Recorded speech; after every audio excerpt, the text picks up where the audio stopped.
Bom dia. Bom dia. Eu estou falando aqui no microfone, falei fora, e eu vou explicar daqui a pouquinho para vocês por que eu sei que vocês ficaram curiosos. Bom, eu sou o coordenador da política de inclusão da pessoa com deficiência aqui na Secretaria de Desenvolvimento Social e Habitação das Secretarias de Políticas Sociais. E ontem foi o Dia Nacional de Luta da Pessoa com Deficiência. É um dia que se vivencia desde 1984, quando um grande movimento no Brasil, e naquela época não tinha WhatsApp, nem Facebook, nem tinha Luizinho Viola para cantar para a gente.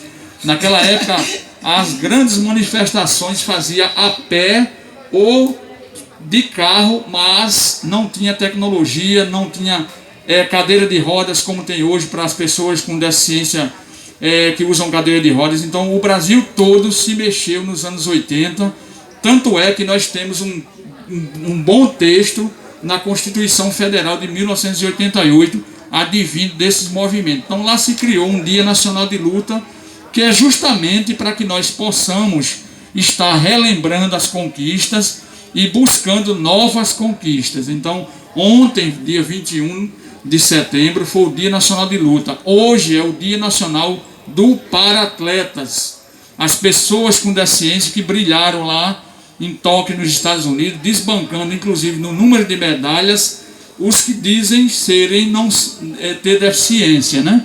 Amanhã é o Dia da Libras. O Brasil é um país que tem duas línguas, temos a língua portuguesa e a língua brasileira de sinais, que oxalá que daqui a algumas décadas todos nós falemos Libras. Então eu vim aqui aproveitar esse momento que a gente tem órgão municipal, estadual, federal, tem os setores organizados, falando sobre um dos grandes produtores de pessoas com deficiência do Brasil, que é o nosso ainda trânsito, né? Ele, junto com a Constituição Civil, ele consegue colocar na sociedade brasileira 100 mil pessoas todo ano, só o trânsito e a Constituição Civil, pessoas com deficiência, 100 mil pessoas todo ano.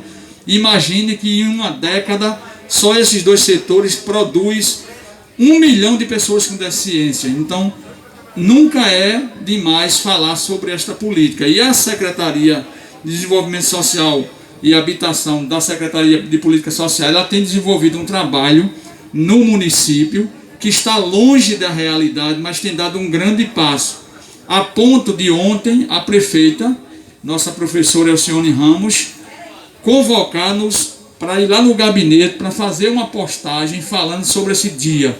O sentimento, a sensibilidade das políticas públicas, seja para a mulher, movimento LGBTQI+, o movimento dos negros, o movimento dos quilombolas, os pobres, as pessoas que estão nas periferias, ela só faz se as pessoas tiverem sensibilidade. É claro que precisamos de políticas públicas para isso, mas se o coração não tiver este status, a gente não consegue avançar nessas políticas. E com as pessoas com deficiência também é desta mesma forma. Então a gente quer crer que daqui a mais algumas décadas o município de Igaraçu seja um município totalmente acessível, não apenas do ponto de vista da acessibilidade arquitetônica, mas acessibilidade na cabeça das pessoas, que a acessibilidade não seja um tema que Domingos Sábio venha falar, mas que seja um tema que todos nós falemos.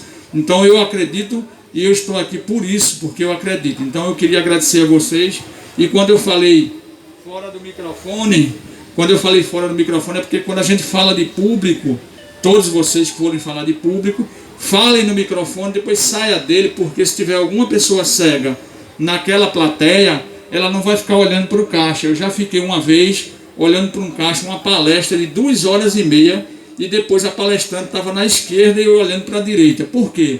Porque eu achei que ela estava próximo do caixa e que o palco era justamente onde estava o caixa. Então, quando for falar de público, fale no microfone, depois dê uma fala fora do microfone para a pessoa cega te localizar. E aí eu quero aqui agradecer a Cláudia e a toda a equipe aqui do Depatran e dizer que estamos à disposição. Nós temos sim pessoas com deficiência hoje que usam o carro. Aqui eu podia citar o Léo dos deficientes, que usa carro. Eu podia citar o Dejaí, que é o filho do dono armazém lá em Cruz de Rebouças. Então a gente pode também estar pensando nas próximas feiras, e vocês que são o setor organizado, está pensando sempre nessa inclusão. Eu sei que a Itamaracá Transporte está aqui, e não porque eu sou amigo da doutora Amélia, mas assim, a Itamaracá Transporte tem feito um trabalho muito bom com os motoristas, cobradores e os fiscais de sensibilização da pessoa com deficiência. Inclusive, eles colocam-os em cadeira de rodas, amarram as pernas, colocam peso nas pernas, vendam os olhos, para que as pessoas não vá para o lugar do outro, como diz, se colocar no lugar do outro. Ninguém pode se colocar no lugar de outro, porque Deus não deu essa oportunidade. Mas para que você vivencie o que é uma pessoa cadeirante, uma pessoa cega, porque assim é mais fácil da gente entender as especificidades de cada uma das pessoas, cada um do setor. Eu não posso ser